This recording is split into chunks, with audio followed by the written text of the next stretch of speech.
Existem muitos fundamentos para a gente falar sobre as crianças, muitas bases, mas a nossa base precisa ser sólida. Vamos lembrar da parábola que Jesus contou no livro de Mateus, capítulo 7, dos dois construtores. Os dois trabalharam, os dois construíram um edifício, mas um construtor viu tudo desmoronar, enquanto o outro construtor viu o seu edifício permanecer. A diferença estava na base, a diferença está no alicerce. É o fundamento. E na evangelização das crianças, no ministério com as crianças, a nossa base precisa ser bíblica. Nós temos base pedagógica, base filosófica, mas a nossa base precisa ser bíblica.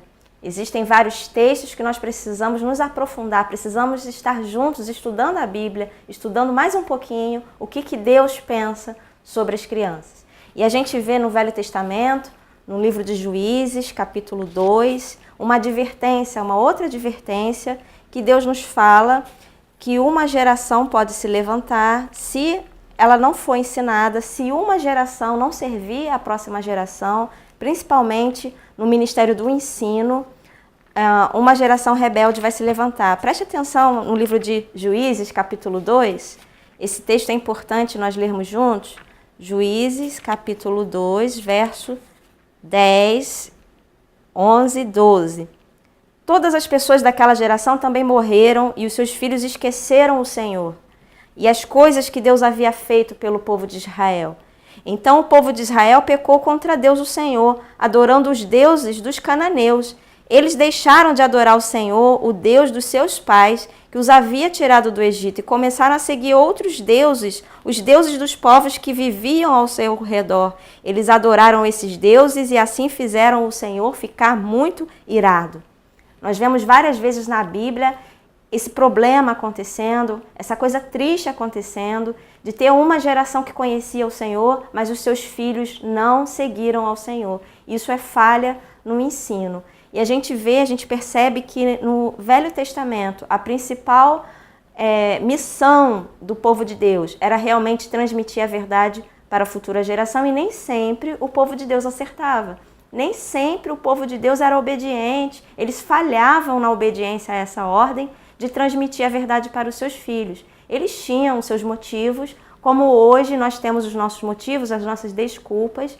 Eles poderiam pensar que ensinar é algo difícil, realmente ensinar é difícil. Eles deveriam pensar, Deus está mandando a gente ensinar as crianças, mas essas crianças não querem aprender. Então nós sempre vamos ter motivos para desobedecer, mas a desobediência sempre traz consequências ruins. E o povo de Deus no passado sofreu muito. O povo de Deus no passado, esse povo de Israel, o povo judeu, tinha que obedecer às leis. Você sabe que o Velho Testamento são leis, são ordens de Deus que deveriam ser cumpridas, porque esse povo deveria ser um povo bem-sucedido. E eles seriam bem-sucedidos se eles fizessem aquilo que o Senhor estava ordenando. Mesmo que eles não entendessem, eles deveriam obedecer. E a gente vê que a falha nessa obediência a essa ordem se levantava uma geração rebelde e esse povo nunca conseguiu fazer o que Deus queria, realmente passar a verdade de Deus para a futura geração. Esse povo deveria ser santo, perfeito, um povo separado, porque desse povo viria aquele que é o santo, aquele que é perfeito. O Filho de Deus viria dessa genealogia, viria desse povo. E Deus cumpriu a sua promessa, Jesus nasceu.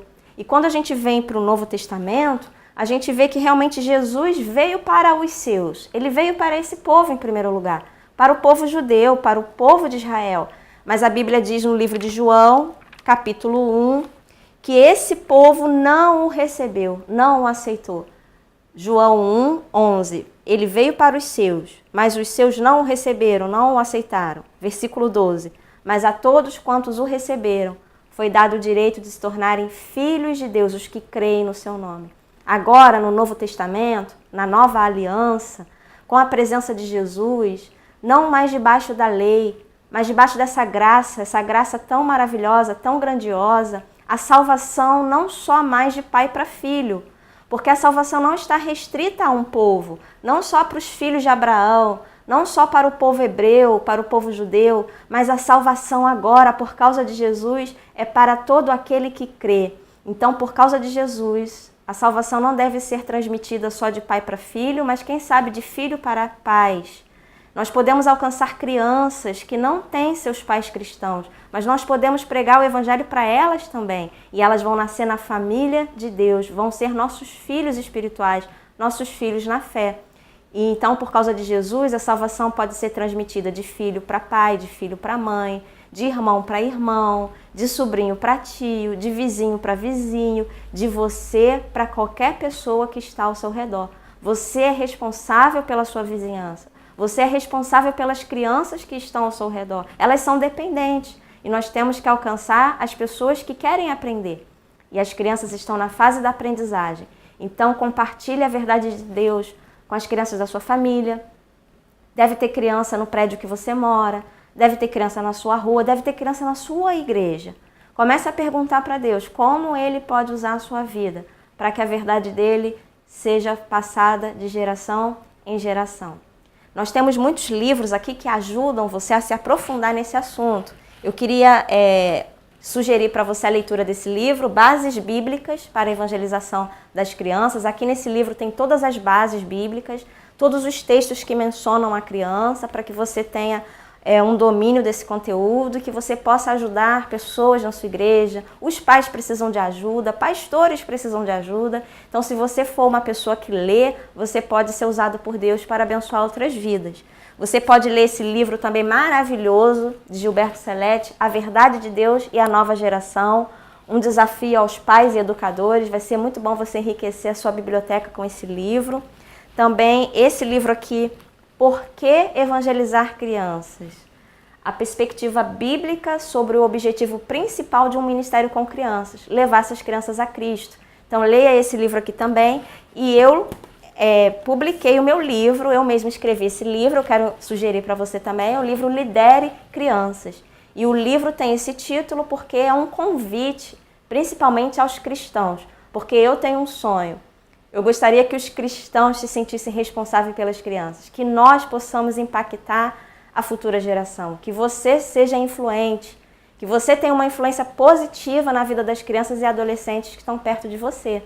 O nosso país é um país cheio de crianças. O Brasil tem 60 milhões de crianças. Como você pode alcançar essas crianças? Então leia o livro também Lidere Crianças e você pode se tornar um líder. A sua vida é importante, a sua vida é preciosa, Deus quer que você influencie de maneira positiva e eu tenho certeza que esse livro vai animar você a ser importante na vida de uma criança. Não só as crianças da sua família, mas também as crianças que não são da sua família, mas você pode sentir um amor genuíno por elas, um amor que vem de Deus. E o combustível para um ministério com as crianças é o amor ao Senhor.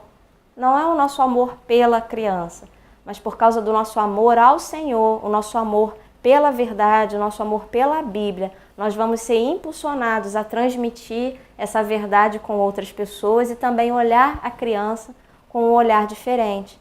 No livro de Deuteronômio, capítulo 6, quando Deus mandou os pais ensinarem os seus filhos, e isso era uma lei, uma ordem estabelecida por Deus. Antes de Deus mandar os pais ensinarem os seus filhos, Deus mandou o povo amar a Ele sobre todas as coisas. Então, amar ao Senhor é uma ordem.